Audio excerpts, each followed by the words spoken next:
So we said that if an equilibrium is under stress, the system adjusts itself to relieve the stress to attain equilibrium. So what are these stress that we have?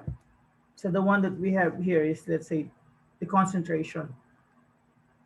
So in terms of the concentration, okay, if ever we add something,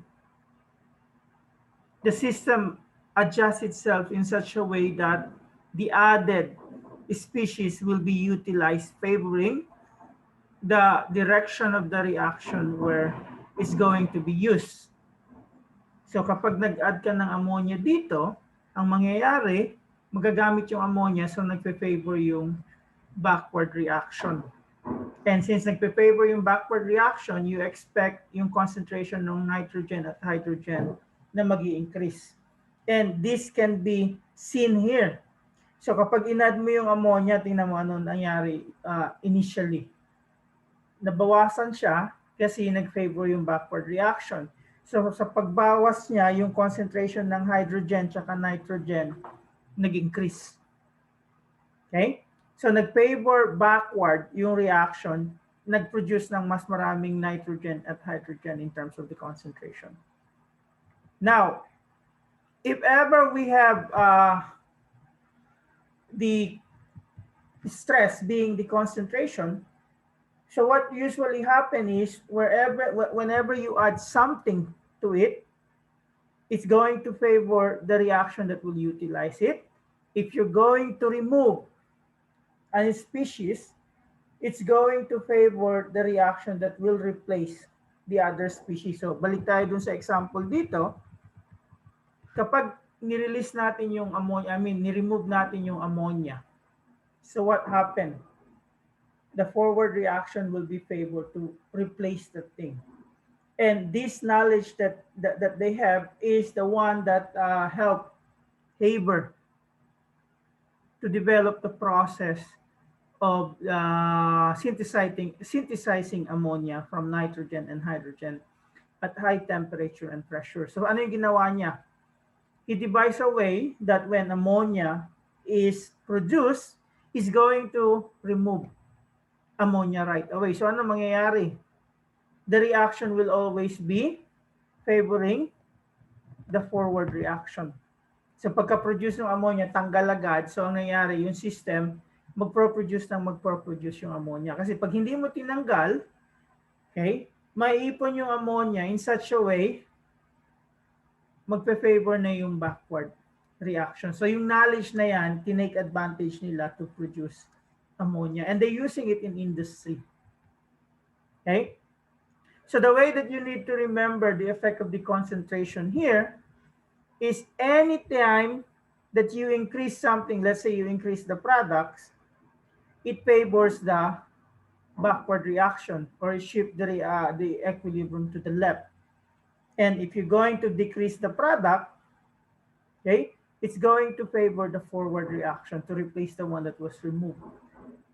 In the case of the reactant, if you increase the concentration here, so it favors the forward reaction to use any added species. But if you decrease the reactant, it's going to favor the backward reaction. So that's the effect of concentration doon sa system at equilibrium. Now, another thing that you need to, question, Jillian. May tanong po ako, ano po yung, what does it mean po ulit po na favored po yung isang side? Ano po yung nangyayari po kapag sinifavor? So, ano doon, kapag let's say, nagbawas ka o nagdagdag, saan mag-shift yung equilibrium? Kasi usually kapag equilibrium, yung definition natin, okay, pareho yung kanilang exchange, forward and backward reaction, tapos hindi nagbabago yung kanilang concentration, both the reactants and the products. Okay? So kapag dinisturb mo sila, yung initial reaction nila is to favor the direction of a certain reaction. So when we say equilibrium lahat, diba? Kung ano yung forward, ganun din yung backward. Kung ano yung reactant at saka yung product concentration, pareho lang. But if you put stress, let's say, nagdagdag ka, so ano yung initial reaction ng system? So kapag nagdagdag ka, ang gagawin ng system, kung ano man yung nagdagdag, babawasan niya.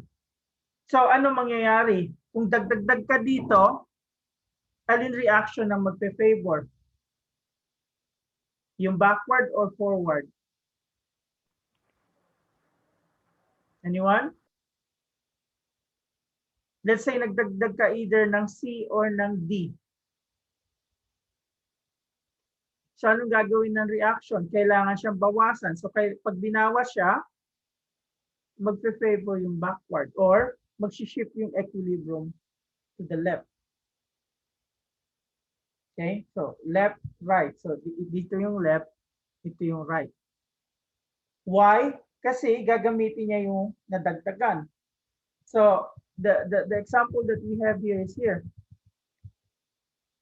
So di ba pag tumaas yung concentration ng ammonia, so everything is, let's say, in equilibrium. And then all of a sudden, dinagdagan mo yung ammonia. So saan papunta yung equilibrium? Kapag ganyan, kailangan mong gamitin yung what we call added ammonia. So kapag ginamit mo, mababawasan yun. Di ba? So paano siya nababawasan? Kasi ito yung magiging reactant mo. Magpe-favor yung backward reaction. So magpo-form ng mas madaming reactant noon na masasabi mo ng products na yun. Gets mo? Na-gets nyo ba? Yes, sir. Naintindihan ko po. So ang ano nga doon, magpe-favor yung shift ng reaction depende doon sa stress. So kapag dinagdagan mo, kung ano man yung side, ang pinipavor niya ay yung gagamitin yung nadagdag na reactant or product. Kapag binawasan mo, magpe-favor yung reaction na magre-replace doon sa binawasan mo. Yun yung ibig sabihin dito. So if you added something here, so that means you have to utilize that. So the equilibrium will shift towards its direction. If you're going to remove something here, so you have to replace it. So the one that is favored is the forward reaction. Okay? And if you're going to add something here, so you have to utilize it. So the one that is favored is the forward reaction. But if you're going to remove something on this side, kailangan siyang mag-favor in such a way na i-replace mo or papalitan mo yung nawala. Okay? When the calculation that we do is the KQ only, the KC. Now, how about sa changes in pressure and volume? Now, this will only happen if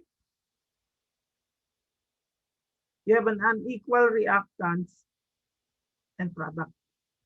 Pag equal sila, they won't have any change.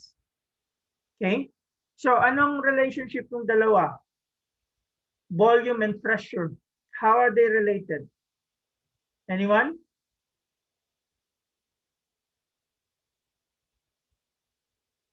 So they are related by the so-called Boyle's law. So ano yung relationship nila? Pressure is inversely proportional with volume. So ibig sabihin, pag tumaas yung pressure, nababa yung volume. Pag bumaba yung pressure, mataas yung volume. Now, as I told you, mangyayari lang ito kapag magkaiba yung kanilang number of moles. Okay? So, how does it affect the shift in equilibrium? So, pag-increase ng pressure, okay? So, pag-increase ng pressure, that is synonymous to what? Lower volume. So, magpe-favor yung side na mas konti. So, dito, kapag in-increase mo yung pressure at in-increase mo yung volume, the reaction will favor that direction. Yun yung ibig sabihin ng shift in equilibrium.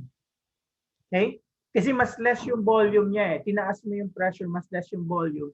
So, ang mag-aano doon, magpe-favor yung side na mas konti. Now, if you do it the other way around, the one that is favored is the more one. So, if you're going to have what? Less pressure, higher volume. So, the one that's favored is the one with the most side. So, it just happened here. Hindi ibig sabihin na forward and backward all the time. It just happened that you have what? 2 moles here compared to 1 mole here. Baka kasi isipin nyo, pag ginawa natin ganito, so iba na ibig sabihin niya. Ano mangyayari dito kapag ganito yung condition natin, kapag ganito yung system? You increase the pressure with decreased volume, which one is which direction will the equilibrium shift? Anyone?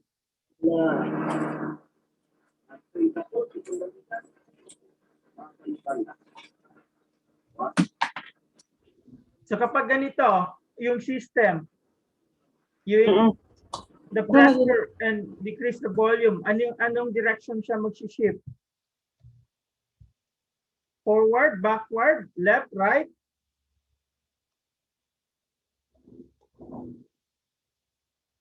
Anyone?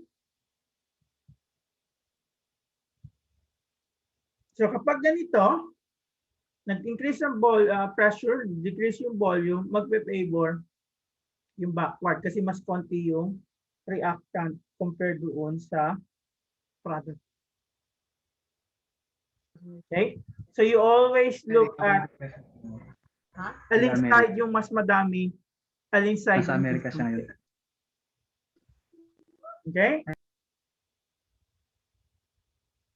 So yan yung effect ng volume at pressure. Now, yung isa pang nakaka-apekto dito,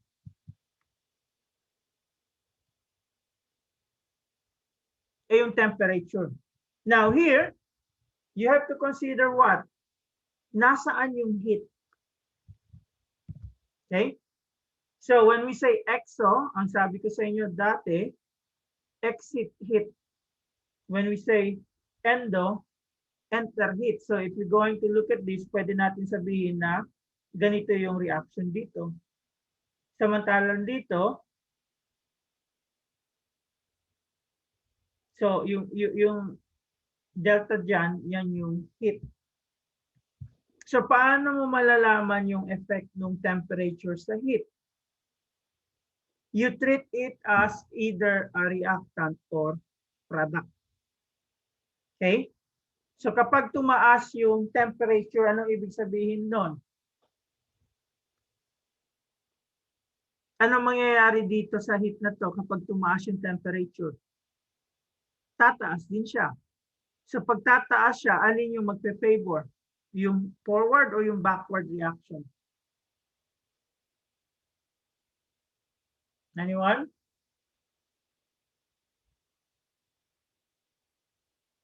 Nandiyan ba kayo?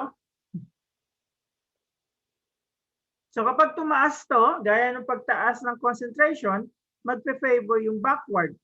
So alin yung mas madami ngayon between product and reactant? Reactant po. Mas tataas to. So anong effect niyan sa K? Since tataas yung reactant, since mag-favor yung backward reaction, dadami yung reactant, mababawasan yung K. Kaya ibig sabihin dito, K decreases. Okay? Hindi lang yung shift of equilibrium ang naapektuhan pag nagbago yung temperature. Nababago din yung K value. Tandaan nyo yan. Now, kapag endothermic naman, ano ibig sabihin nun? Tataas to. So kapag tumaas to, just like concentration, magpe-favor yung forward reaction. So anong epekto nun sa K? Alin dito yung tataas? Yung P o yung R? Yung P. Okay? po. So tataas yung P. So pag tumaas yung P, tataas din yung K. So ganun ibig sabihin nun, K decreases when you increase the temperature in exothermic reaction, K increases in endothermic reaction. So kapag yung baligtad, decrease in temperature, ang mangyayari, okay? So ano mangyayari? Bababa to. So since gaya nung concentration, pagbababa yan, kailangan mong palitan. So magpe-favor yung forward reaction. And if that happen, tataas yung product, okay, tataas din yung K. So sa endothermic, pag bumaba yung temperature, so ibig sabihin bababa to dito kasi kailangan ng init. Pinalamig mo kasi, so kailangan mag-produce ng heat. So magpe-favor yung backward reaction, so bababa yung heat. Okay? So sa tingin nyo dito, alin yung mas warm? So meron kang reaction na ganito, N2O4 na colorless at NO2 na brown. At ang ano niya ay, it is what? An endothermic. So saan dito yung warm temperature or warmer temperature? Yung left side or yung right side?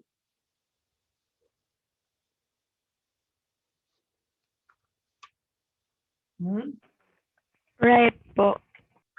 Okay? So, pag nakita natin to, pag bumaba ang temperature, ito yung magpe-favor. Pag tumaas yung temperature, ito yung magpe-favor. So, ito yung nasa warm.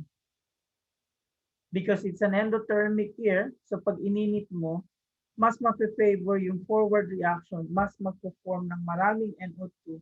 Kaya mas, ano ba ito sa Tagalog? Darker to kaysa dito. Okay? So yan yung effect ng temperature. In addition sa shift in equilibrium, nababago din yung kanyang K value.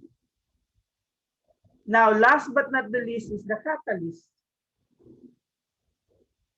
So anong catalyst? Ano yung pagkakaintindi nyo sa catalyst? Anything that when you add to a reaction makes the reaction faster without itself being consumed. Okay? So ang catalyst, hindi niya binabago yung K value, hindi siya nag-shift ng position ng equilibrium. Ang ginagawa lang niya, pinapabilis lang niya na mapunta sa equilibrium condition yung system. How does it do it? It provides an alternative pathway. So usually mas mababa yung activation energy. And we're going to talk about this sa next module nyo, yung kinetics. So what the catalyst do, it lowers the activation energy for both the forward and reverse reaction. Okay? It doesn't change the equilibrium constant or shift in equilibrium. So pag sinamarize natin yung Le Chatelier's principle, okay, yung concentration, pwede siyang mag-shift ng equilibrium. You add a reactant, it favors the forward reaction. You remove some of the reactant, it favors the backward reaction. If you add the product, it favors the backward reaction. If you remove some of the product, it favors the forward reaction. But it doesn't change the K value. Pareho pa rin yung K. Okay? Pressure, well, it depends. Kapag unequal number, yung moles, it can shift equilibrium. The same thing with what we call the volume. Higher pressure, lower volume, it favors the reaction where you have the less amount of moles. If you have a lower pressure and a higher volume, it favors the reaction where you have more amounts of moles. Now the temperature, so that's the one that will shift not only the equilibrium, it's also going to change the equilibrium constant. Tandaan nyo yan. Okay? Catalyst, wala siyang effect. Wala siyang effect sa equilibrium, magfe-favor both backward and forward reaction. At hindi rin siya babaguhin yung equilibrium constant. So, try natin i-apply itong concept na to dito sa system. So you have NF2, N2F4 and 2NF2, and you have what? What is this? Endo or exo? Ano to? Endo or exo? Endo po. And Endo. Ang tanong sir, paano namin malalaman kung endo? Pag positive siya or walang sign, that's an endo. Pag negative siya, that's an exo. So, ganyan lang yung maano niyo. Yun yung enthalpy. Okay? So, predict natin anong direction siya magfe-favor kapag ito yung condition na ginawa. The reaction mixture is heated at constant volume.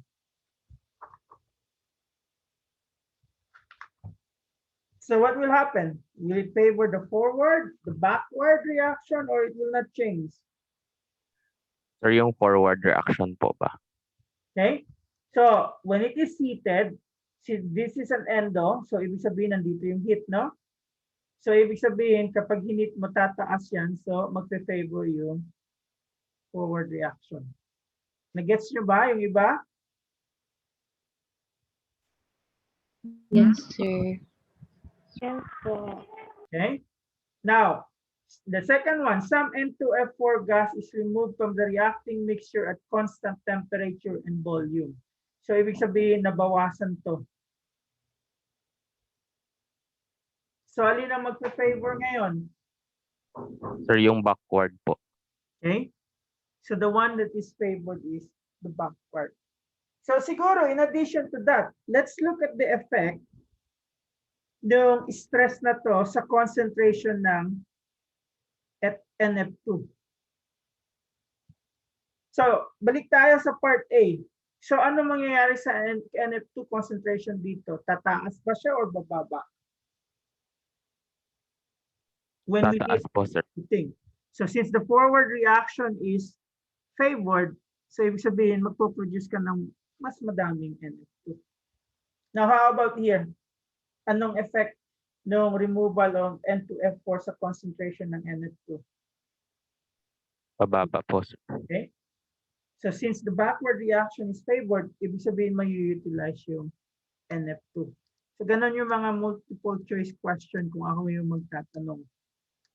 Okay? How about this one? The pressure on the reacting mixture is decreased at constant temperature. So alin ang magpa-favor? Yung forward o yung backward?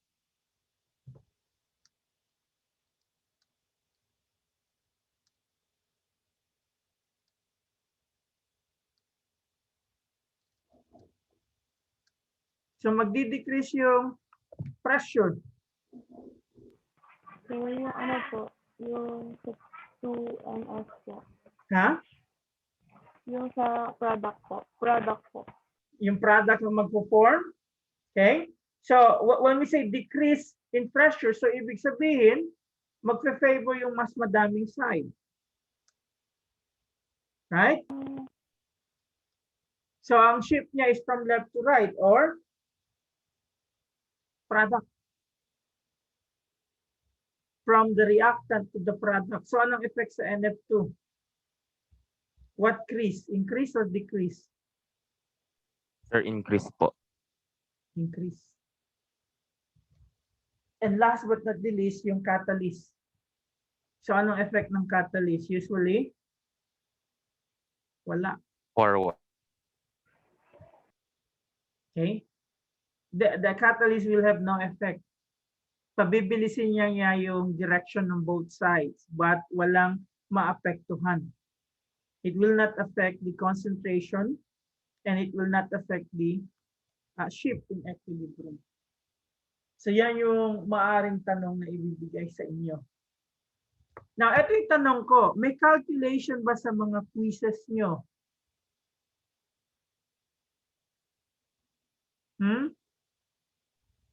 Yes, sir, pero konti lang po. Yun na nga kasi I don't want na maging mathematically heavy tayo. Okay? And besides, nakita ko yung module nyo, there are some calculations that you have there. So, kaya ang gagawin ko, pipili lang tayo ng calculation problem dito na similar doon sa mangyari sa inyo. Hindi ko isa-solve dito yung quadratic formula. Okay? Because that's too much, I would say. para isolve nyo. So I'm going to try to look at some of the simple calculations that we have here.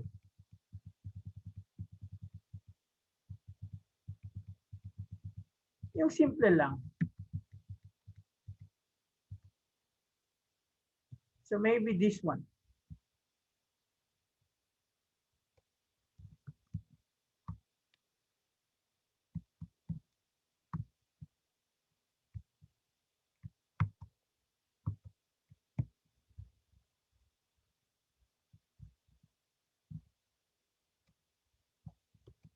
So try natin to ha. Oops, not that one.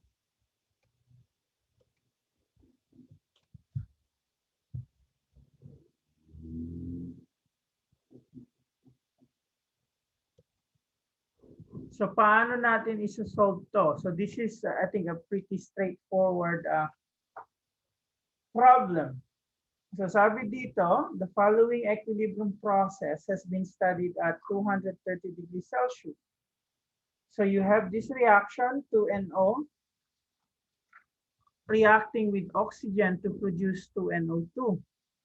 Now, in one experiment, the concentration of the reacting species at equilibrium are found to be NO with this concentration, oxygen with this concentration, and NO2 with this concentration. And you are asked to calculate for the Kc. So what's the first thing na gagawin natin? Ano yung una natin gagawin? We're going to write the equilibrium expression. So kaya nyo isulat yun. So Kc is equals to what? Anyone? Okay, mahiya. Hindi ko naman kayo nakikita eh. So ano ilalagay ko? Yung product raised sa coefficient niya over yung reactant times. So tanong dito? None, sir. So kaya gawin tong part na to? Yes, sir. Okay? So, ang next thing na gagawin natin, since meron tayo yan, gawin ko lang yung writing pad ko na ubus na. Lobat na. Is we're going to replace it with the given value. So, very straightforward to, no? So, NO2 there is 15.5 squared over NO, which is 0.0542 squared times 0.127. So ano yung masasagot natin?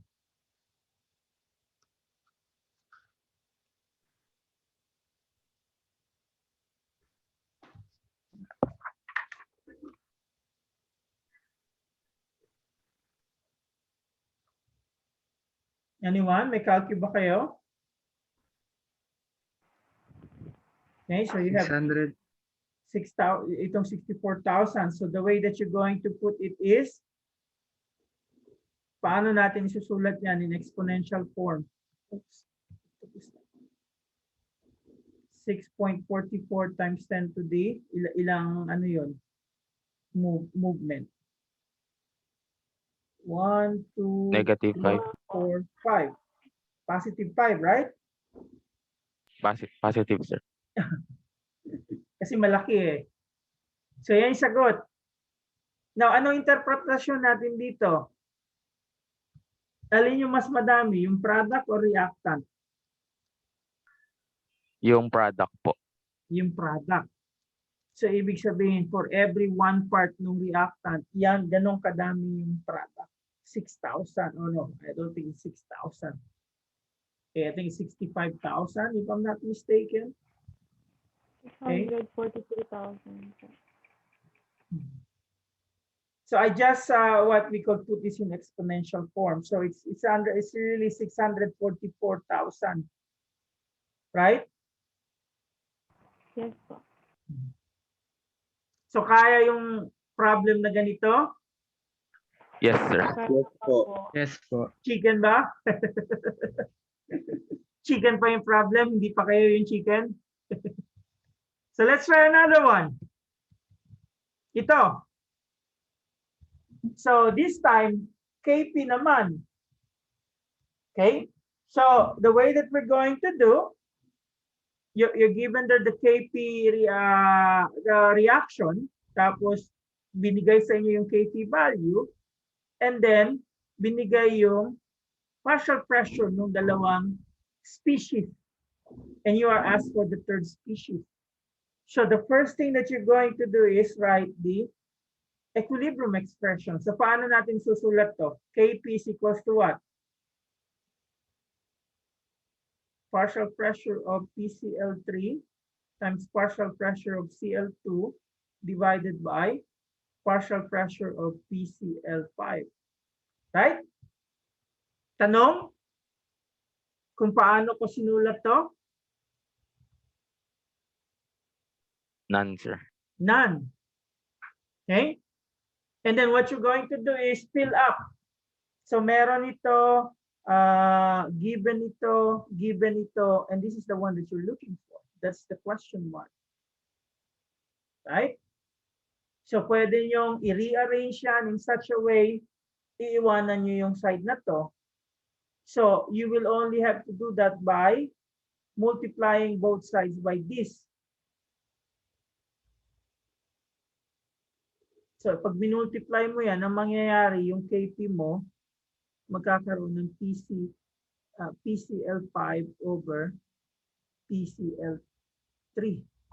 At maiiwan dito yung PCl2. And then what you're going to do, you use the given values there. So you have what? 0.875 over 0.463. So ano ngayon yung sagot?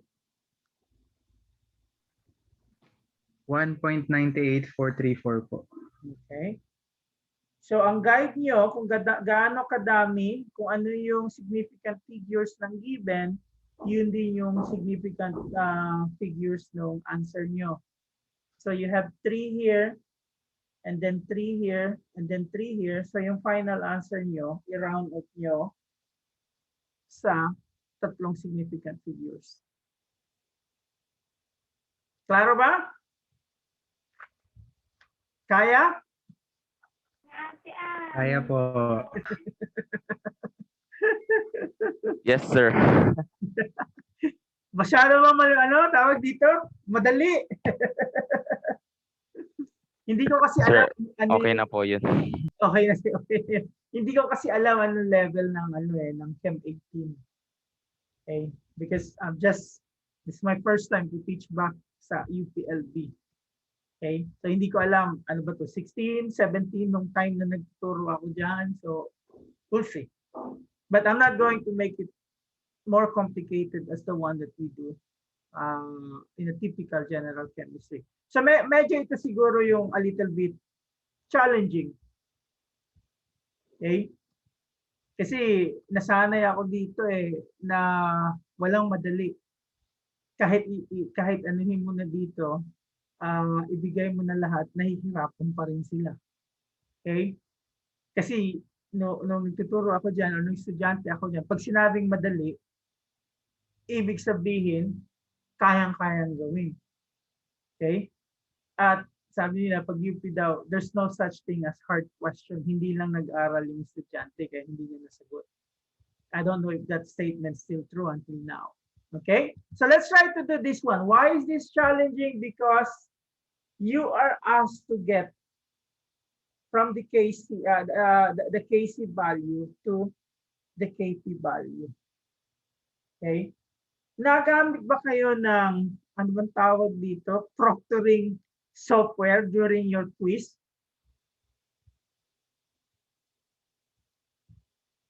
Yun yung tanong ko. May proctoring software ba kayo? Ano yung Quago ba yun? Or, meron silang ginagamit I forgot the name. Okay? So ang ginagawa kasi nilalock niya yung browser, so hindi kayo pwedeng tumingin ng sagot online. Okay? As a timer yung ginagamit nyo. Okay. So talagang time kayo. Pero pwedeng open notes or hindi. Nagagamit yung notes. Hindi. Hindi po. Wala nang time tumingin sa notes. Okay. Because the thing that you need to do this is, to do here is you need to know how is KP related to KC.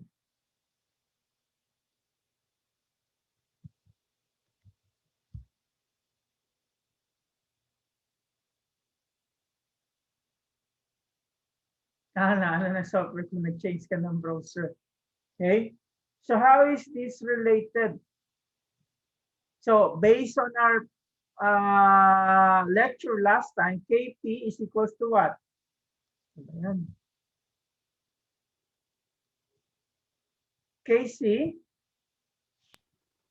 is that RT? Times RT po.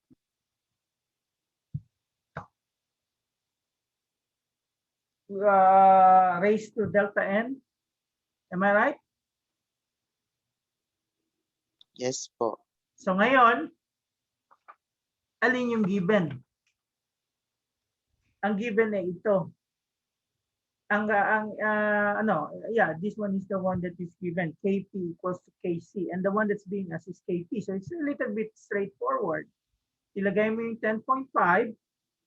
Now, ano yung R value? There's usually two R values. It can be the 8.314 or the 0.0821. Now, you may ask yourself, kailan po natin gagamitin yung R value na yan? For any energetic problem, you use the 8.314 because that's the joules K mole. For any non-energetic problem, you're going to use the 0.0821, which is liter atmosphere K mole. So alin ang gagamitin natin dito? Is this an energetic problem? When I say energetic problem, it involves energy. Is this an energetic problem? Yes or no? No po. No po. No. Okay. So you're going to use here the 0.0821 liter atmosphere K mole. And then in addition to that, you have 220 Celsius. But as you could see, the temperature unit here is Kelvin. So that means you're going to convert this to Kelvin. And you only add it to 273. So that will give you what? 400.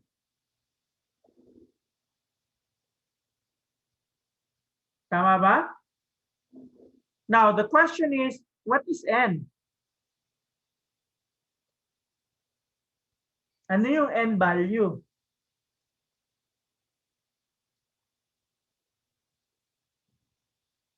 Anyone? Pwede nyo i-type sa chat kung ayaw nyo marinig yung boses nyo.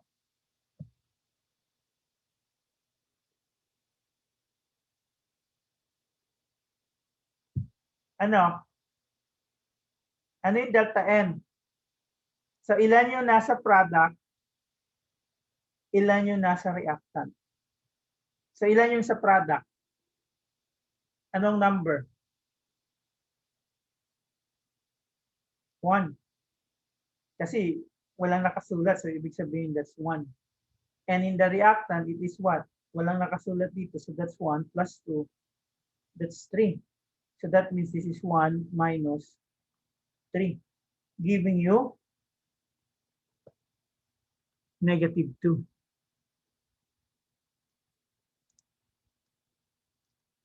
Nakuha ba? Yes, sir. So if this is negative 2, you can also write it in this way, 10.5 divided by 0.0821 times 493 raised to the 2. Agree ba kayo na pareho lang to? Diyan? Yes, sir. Yes, sir. Parehas po. Okay. So ano yung value nung KC or KP? Because that's the one that's being asked.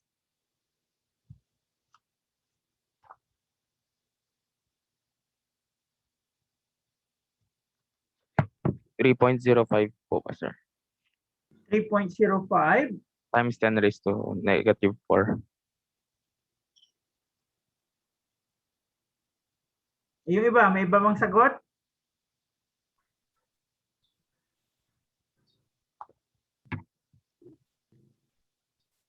$10.5 divided by 0.0821 times 4. Sir, 6.4 pala. 6.41 times 10 raised to negative 3. Okay, very good. Sorry po, nagkamali lang. Okay lang yun. Basta wag sa exam. Hindi naman graded to ngayon eh.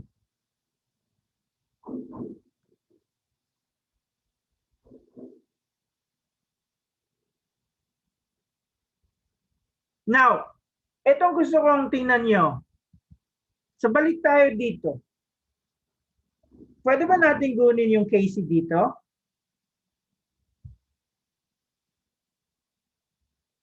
If we're going to rearrange everything, so it will be what? Kp equals to Kc RT delta N, right? So ano yung meron dito? Kp. So paano natin i-rearrange to? We're going to divide both sides by, so Kc is equals to Kp over RT delta N, right? So we're going to use the value of Kp as 1.05, and then we're going to use the value here of 0.0821 times ano yung temperature? 250 plus 273, that is equals to 523. Now, ano yung delta N? 1 po. 1. So, ano yung value? Because meron lang ako sa'yo papakita na hindi nyo kailangang i-solve, but at least it will guide you kung tama yung sagot nyo o hindi, just in case ito yung lalabas.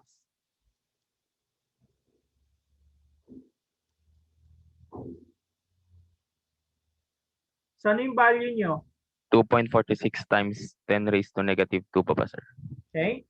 So, 2.46. 2.45 pala, sir. Okay.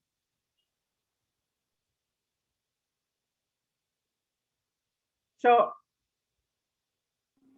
Iba po yung value sa akin. so ito yung papakaano ko sa inyo. So, tingnan niyo yung Kp value dito. It's 1.05. Now, tingnan niyo yung Kp value dito. It's 6.41. So, ano ibig sabihin dito? Yung Kp value dito mas mababa sa Kc value, right?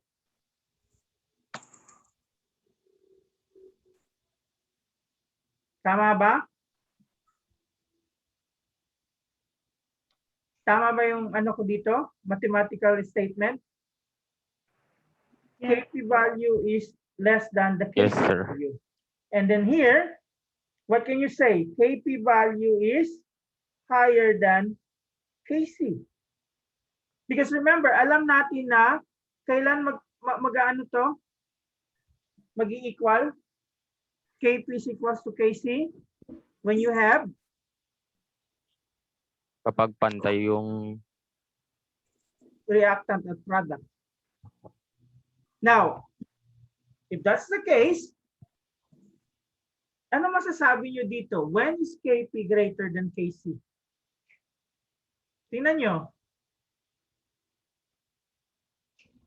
Tapos tingnan nyo dun sa isa.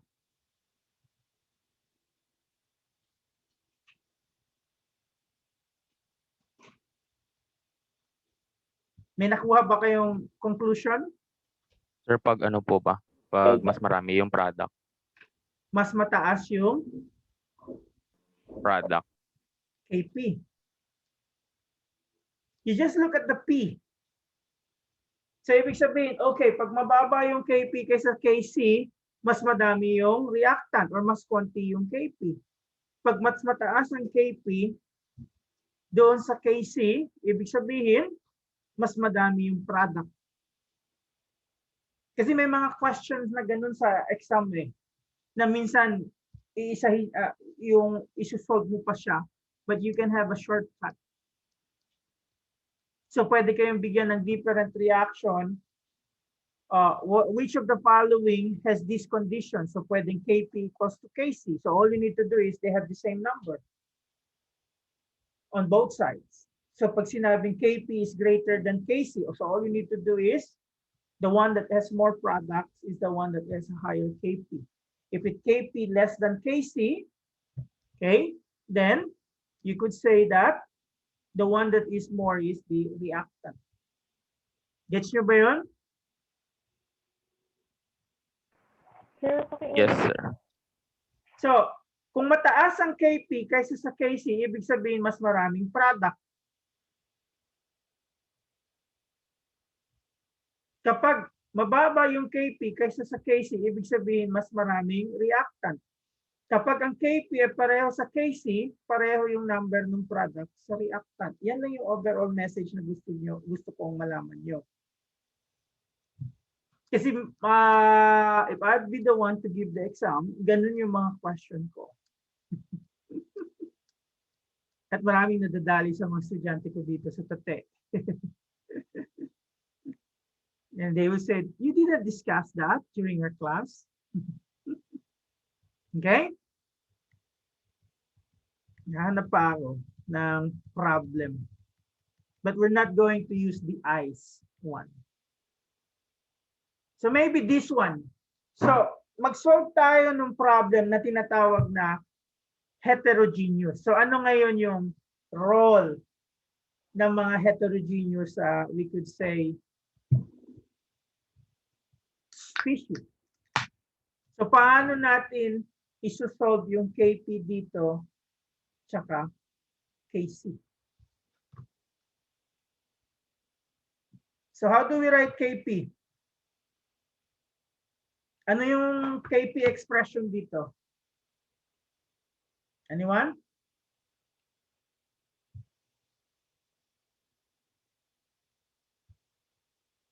Kp is equals to what?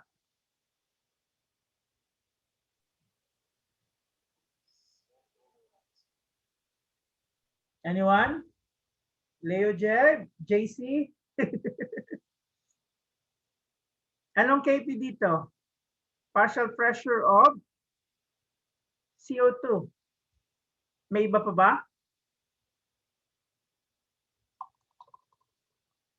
Wala na, sir. Kasi solid to eh. Got. Yes, sir. So, if that's the case, ano yung Kp value natin dito? Kung ano yung pressure ng CO2. So, you can just write 0.236.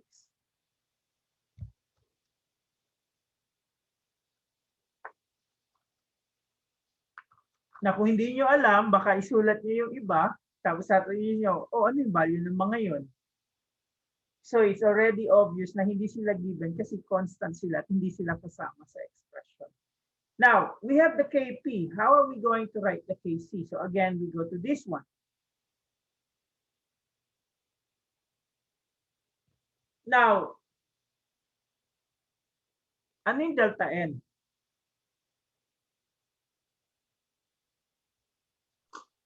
One. Negative One.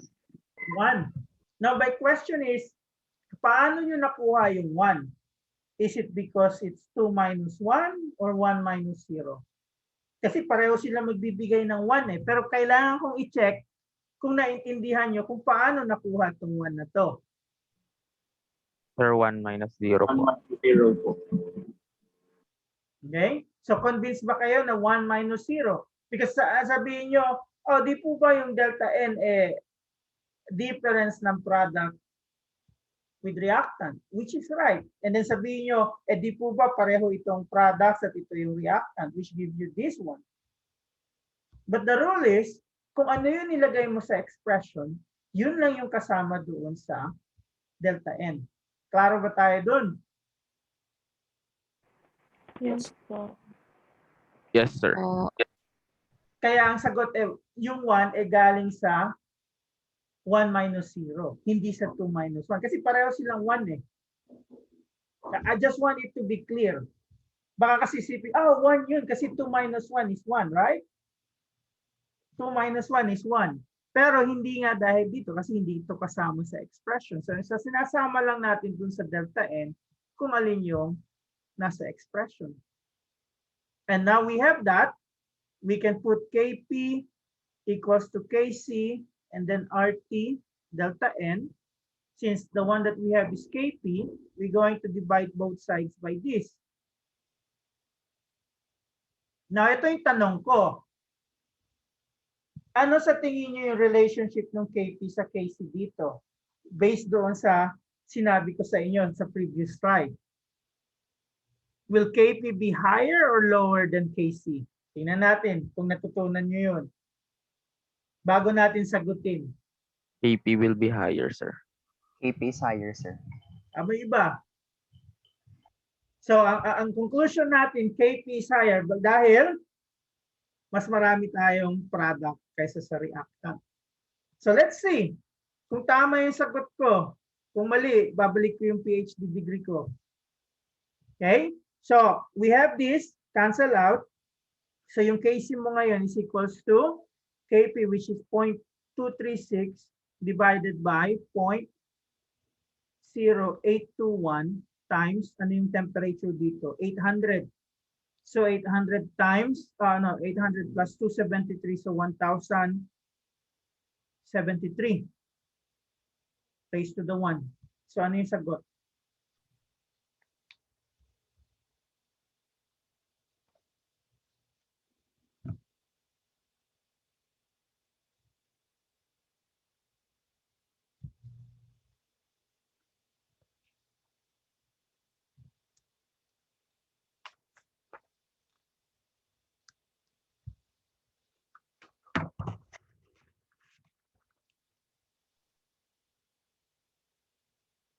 Sir, dinig po.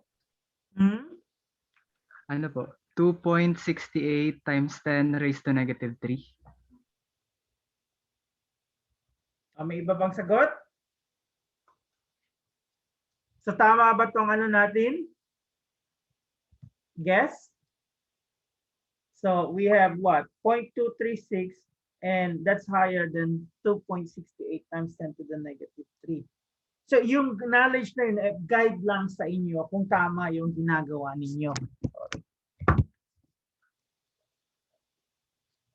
So question, bago tayo pumunta dun sa relationship ng Q sa K.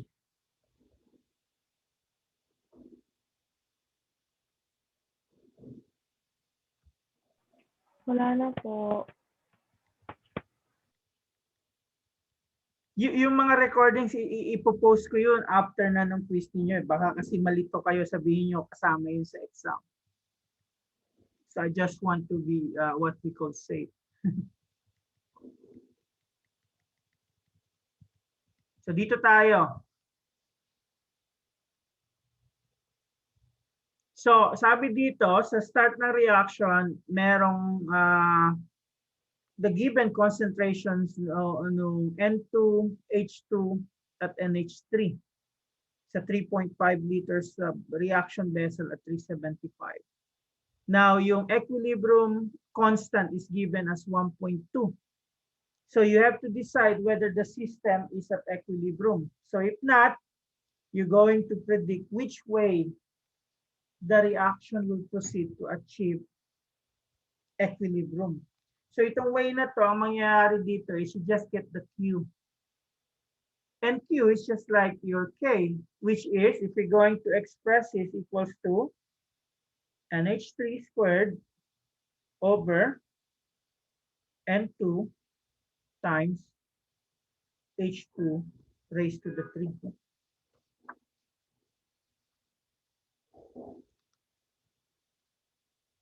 Now, ano yung gagawin natin dito? We're going to determine the concentration of each of these and then get the Q, and then we're going to compare Q with the K value. So, given dito, your NH3 is equals to what?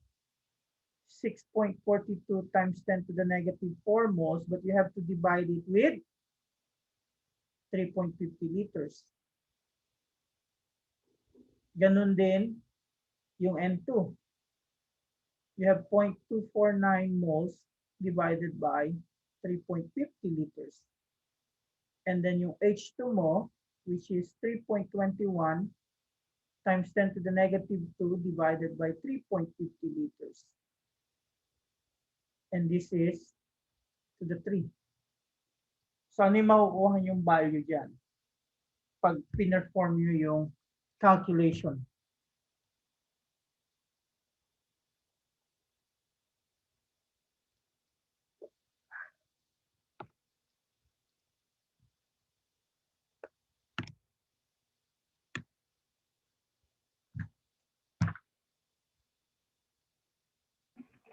Zero point 281 po.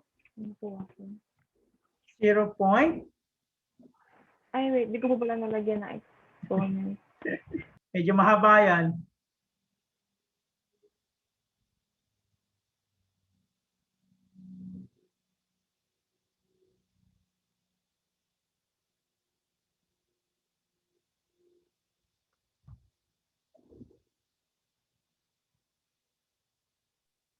$2.81 po ba? Times 10 raised to negative 1. Iba yung sagot ko. I-calculate ko lang po ulit. Kapag inan natin yung calculation dito, ito yung makukuha ko.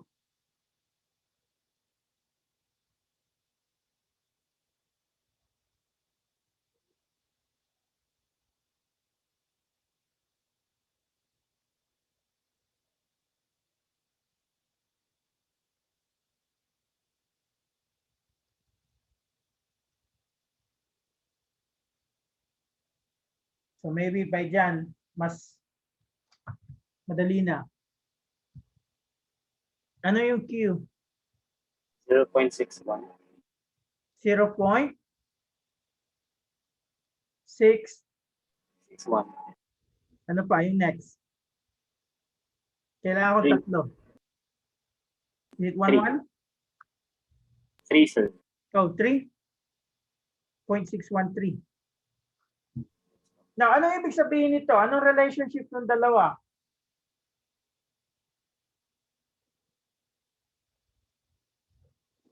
Is Q less than K or Q greater than K?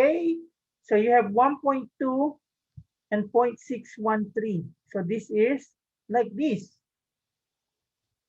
So anong interpretasyon natin pag ang Q is less than K? Saan kailangan mag-shift para ma-attain yung equilibrium?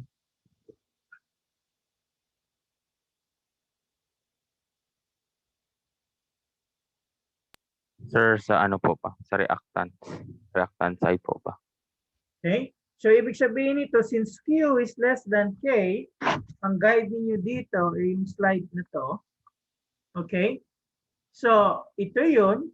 So the system must proceed from left to right, or the forward reaction must proceed to reach the equilibrium.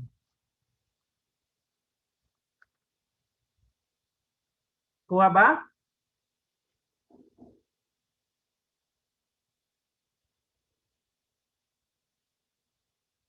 Question? Bago ko bigay yung last problem dito. I think I prefer this one kaysa dito. Kasi ito yung may quadratic formula eh. Okay? So ang last one naman, I think ito na yung pinaka-challenging sa portion na ito. So, kukunin mo yung concentration ng mga species at equilibrium. At ang given sa iyo ay yung tinatawag nating initial concentration. So, ito yung sinasabi nilang high stable, pero dito sa US, ang tawag ko sa kanila, since Asian ako, ito yung tinatawag kong rise stable. So, ang nilalagay ko sa R ay yung reaction.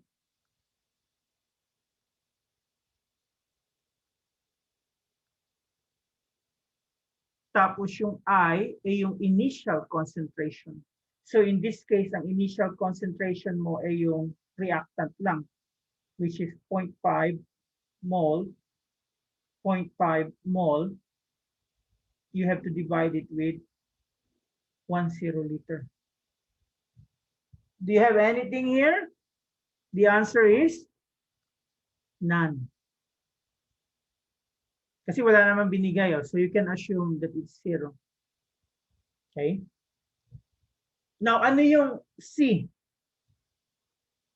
Anyone? What does the letter C represent? R is reaction, I is initial, C. Ano sa tingin niyo yung C?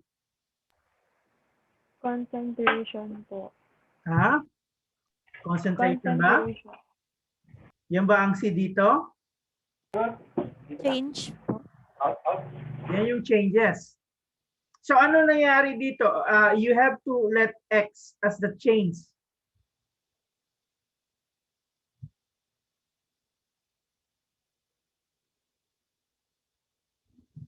So since this is a reactant, ilalagay natin yung minus X.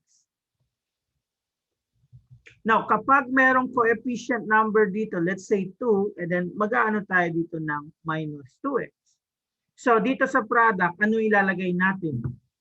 Kung ang reactant is minus x, why is it minus x? Kasi yan yung nabawasan para mag-form ng product.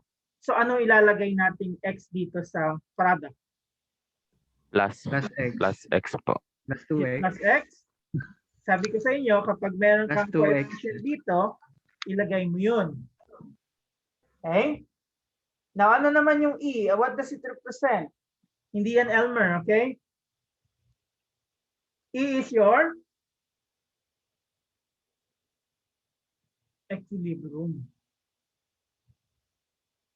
So, paano natin susulat yan?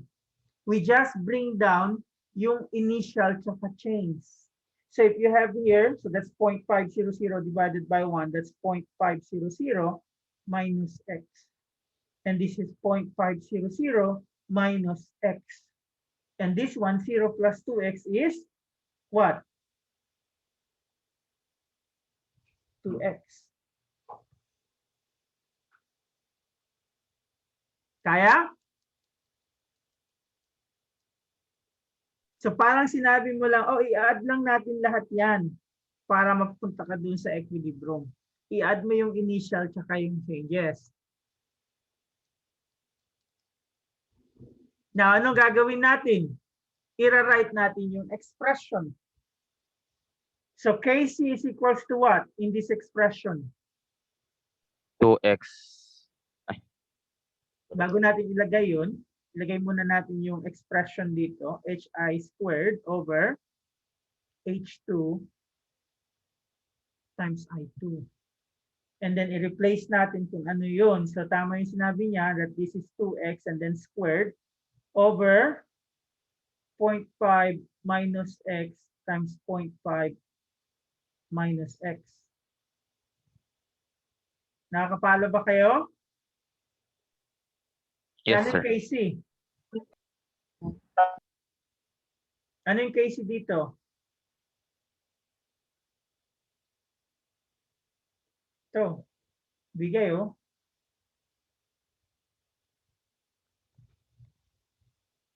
Now, pwede rin natin, bago natin ituloy yan, can we get the Q? Ano yung value ng Q sa tingin nyo?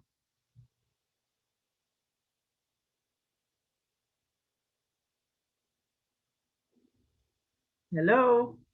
Andiyan pa kayo? Ano yung value ng Q? Pwede ba natin sabihin na 0? Kasi ito yun eh, 0 divided by, or 0 squared divided by 0.5 minus x, 0.5 squared. So if Q is equals to 0, so ibig sabihin Q is less than K. So ibig sabihin, para ma-reach yung equilibrium, you have to proceed in the forward reaction. Now, look at the sample that you have. So you have there 54.3, you have here 2x squared, and this one can be represented as 0.5 minus x squared, right? Tama ba? Yes, sir. So kapag meron tayong ganito, meron tayong tinatawag na, ko sabihin sa English lagi akong tinatawanan ng estudyante ko, perfect square. So what does it mean? Hindi mo kailangan ng quadratic formula. All you need to do is get the square root of both sides. And when that happens, this now becomes 2x and this becomes 0.5 minus x. And ano yung square root ng 54.3?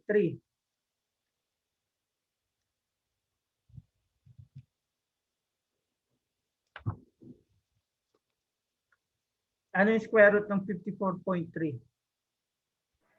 7.37 po. 7.37. So all you need to do, i-cross multiply mo yan. Yan.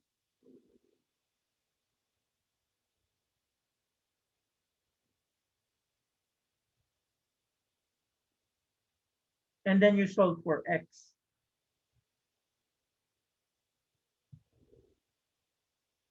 So if you have there 7.37 times 0.5, so you have around what? 3.68 minus 7.37x equals to 2x. And then what will happen? Your 3.68, i-move mo yung x doon sa kabila. So that will become, is it 9? Because you're going to add both sides. So you divide both sides by 9.37. So 3.68 divided by 9.37, you get an x that equals to what? 393 po. 393. Now, hindi pa kayo tapos. Okay? Kasi yan lang yung x. So you're going to use the value of this x para makuha yung concentration ng HI, which you're going to multiply by 2 with the x. And then the 0.5, you're going to subtract with 0.393. So if ever you end up with what? The concentration of your HI is equals to 0.393 times 2, 0.786. And then your H2 here is equals to your I2. That is equals to what? 0.5 minus 0.393, which is 0.107. Sabihin na lang natin 0.107 dito. And you can check if you're right. Paano mo gagawin yung correction dito? I-replace mo yung value dito. So that's what? 0.393 divided by, so you put that squared. You divide it with 0.107 squared din. So dapat, ang KCI malapit sa 54.3. Please double check that.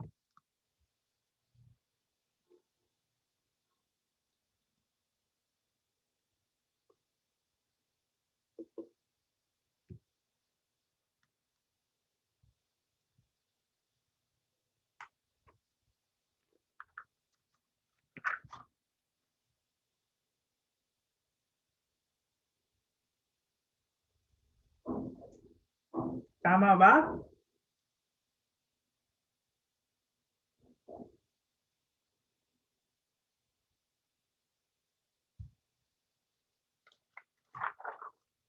Tama ba tayo?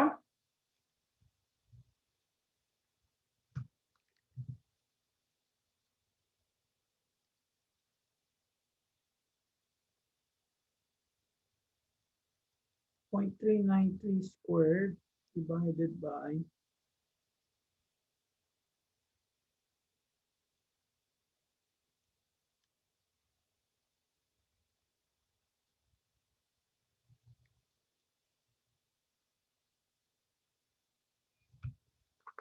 just want to check kung tama nga.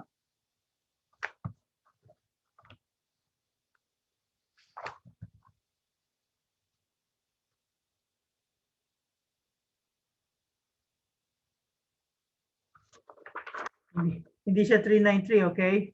Kaya siguro kayo hindi makasagot eh. That's 786. Sir, tama po. 0.786 divided by 0.107. Okay. So that's around 53 point something.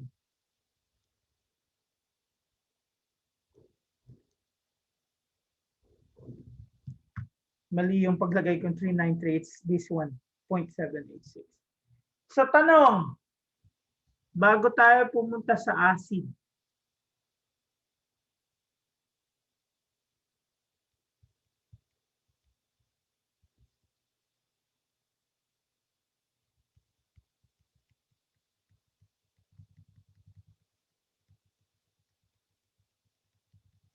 kasi tapos na tayo sa general equilibria. So doon tayo ngayon sa acid equilibria. So siguro alam niyo naman anong acido, di ba? So sabi nila, if you have an acid, usually it's maasim. Like vinegar has the taste due to acetic acid. The citric fruits would contain citric acid. Okay? So anong acid yung makikita ninyo dito sa iniinom ko?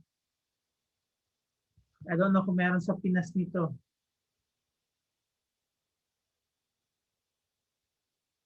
So kapag may mango dyan, so ibig sabihin may citric acid. Okay, so ano pang acid na meron sa soda? Anyone? Meron dyan phosphoric acid. Now, sabi nila, kapag meron ka daw acid, pwede yan mag-react sa metal, mag-produce ng hydrogen gas. An exception ay yung tinatawag nating noble metal. Ano yung mga noble metal? Anyone?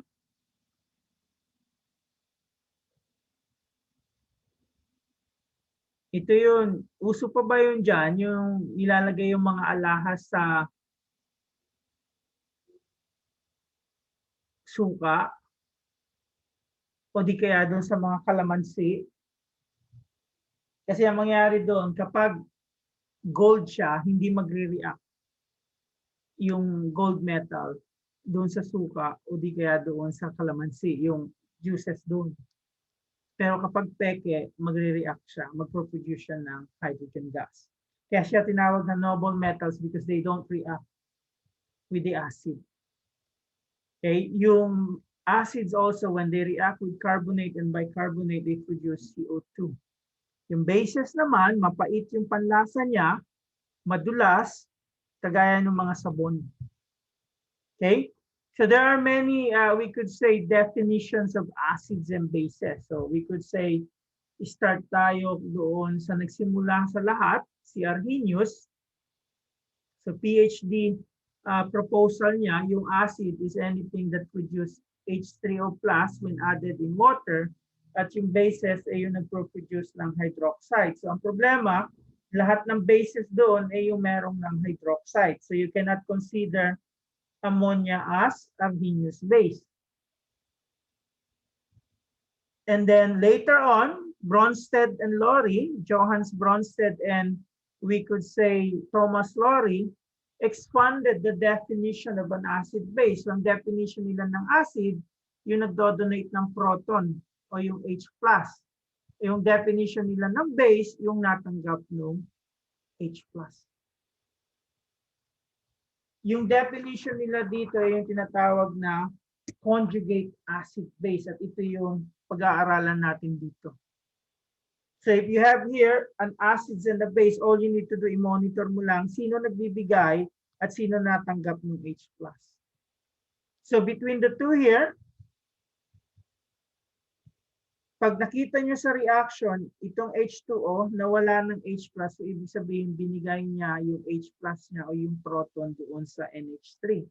At makikita nyo yung NH3, pagdating dito sa product side, may additional H+ na siya.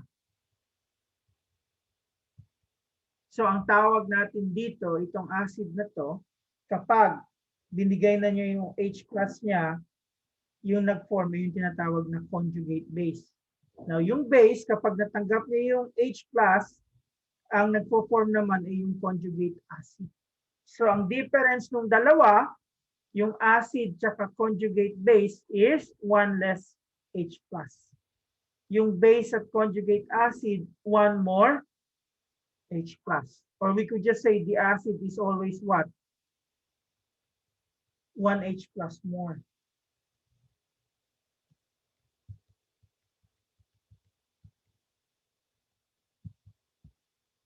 Now, tinan mo to, NH3 tsaka H2O. Tapos ito din, NH3 tsaka HF. So the same thing. So this is the acid, this is the base, this is your conjugate acid, and this is your conjugate base. Okay? Now, paano yung property ng tubig? What makes water unique? Anyone? Pwede sabihin nyo, oh, because of water, life exists here on Earth. So pag nakita nila may water sa Mars, lilipat na tayo sa Mars. Sir, because it can behave like an acid or either acid or base, sir. Okay? So it can behave like an acid or a base depending on ano yung nandoon sa kasamahan niya. It's, we could say, an amphoteric or amphiprotic substance that can behave as an acid or a base. Or we could say one molecule of H2O can give you H plus or OH minus, or we could say H2O plus H2O will give you ano, H3O plus and OH minus. So yan, we could say yung acid-base property ng water. Now, we can use the equilibrium here. Okay? So, pag in-expand natin ito dito, ito yung mangyayari sa kanya. And if we're going to look further, ito yung reaction natin. Now, if we're going to express this in terms of K, because we're still in equilibrium, acids and bases nga lang. So ito yung expression natin. So ano yung tatanggalin natin dito? If we're going to look at this reaction, alin dito ang hindi dapat kasama? Sir, yung H2O po ba? Yung H2O. So kapag ginawa natin, pwede natin i-cross multiply yan doon because H2O is liquid, that means it's a constant. So we have an expression like this one, which we called the KW. And KW is just equals to H plus and OH minus. So yung tinatawag natin KW, yung tinatawag na ion product constant. What does the W stands for? Anyone?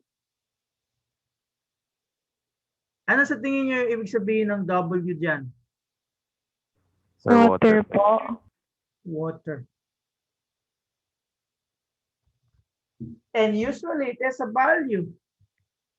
Okay, at 25 degrees Celsius, your KW has 1 times 10 to the negative 4. And depending on which one is more between H plus and OH minus, it can tell you what solutions you can have, whether you have what, neutral, acidic, or basic solution. So kapag pareho yung dami nila, it's a neutral. Kapag yung H plus mas madami sa hydroxide, then it's acidic.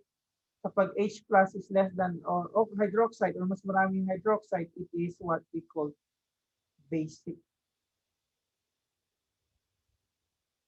And if we're going to go ahead, there's a simpler way to what we call measure this thing, and we call it the pH. So pH is equals to the negative log H plus. And history niyan sa ano, sa beer. So they're trying to determine the quality of the beer. And the way that they look at this, okay, the higher the H plus, the lower the pH. So meron silang seesaw relationship. If the pH is low, the concentration of H plus is high. Then, synonymous to this, pwede nyo rin i-relate yung ibang ano dito, important relationship. So if the pH is equals to negative log H plus, you could say the POH is equals to the negative log OH minus. And then you can have it this. KW is equals to H plus and OH minus. So ang gagawin natin, i-replace natin yung negative log doon. So if we get the negative log of 1 times 10 to the negative 14, we have a value that is equals to 14.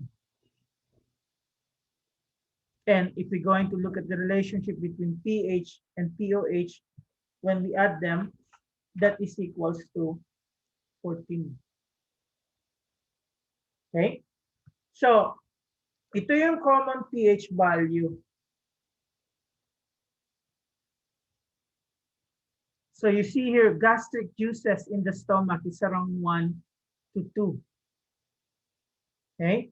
Lemon juice is 2.4, vinegar is 3.0, the juices is around 3.2.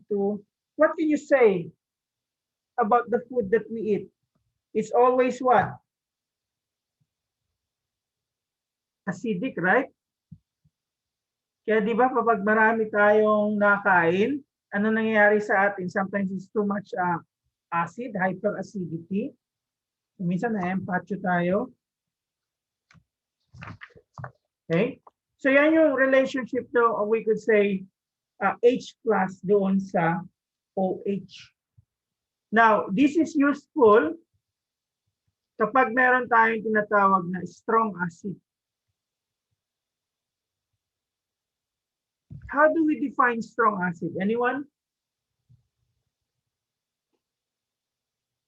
The strength of the acids and the bases is measured in terms of what?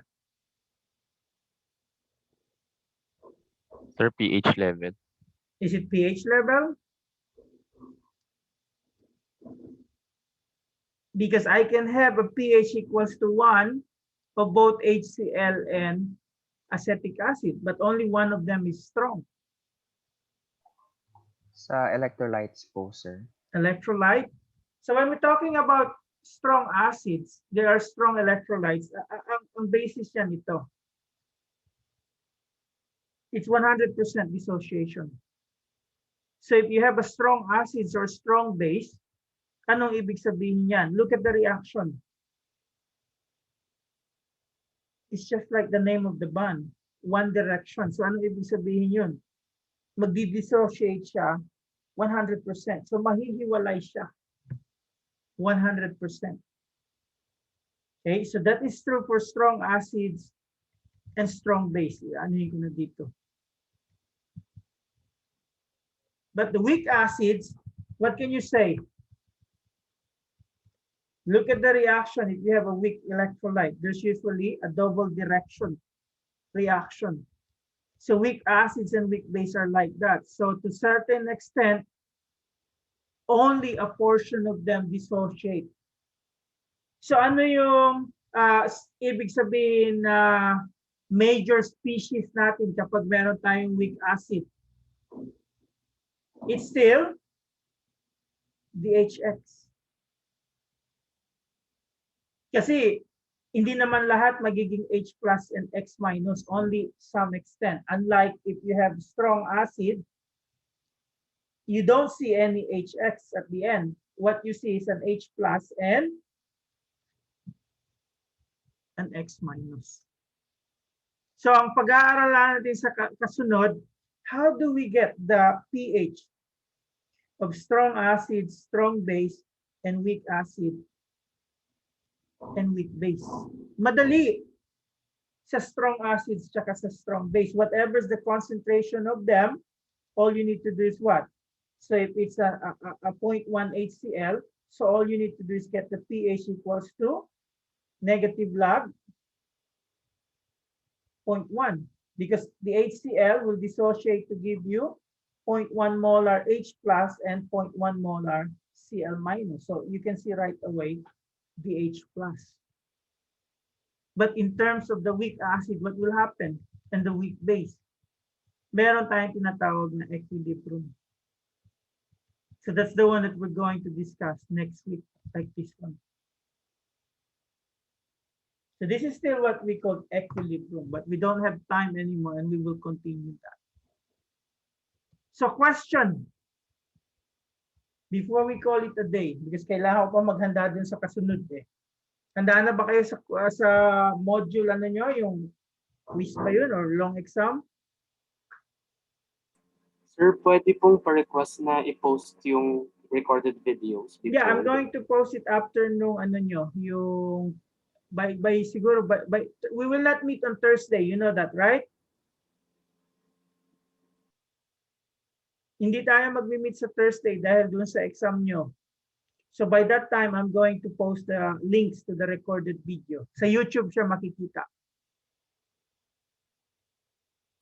Sir, before or after?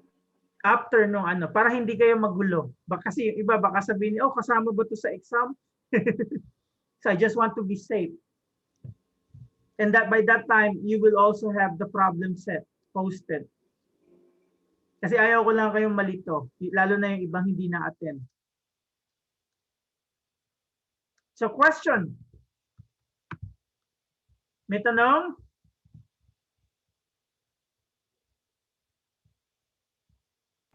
Wala na po.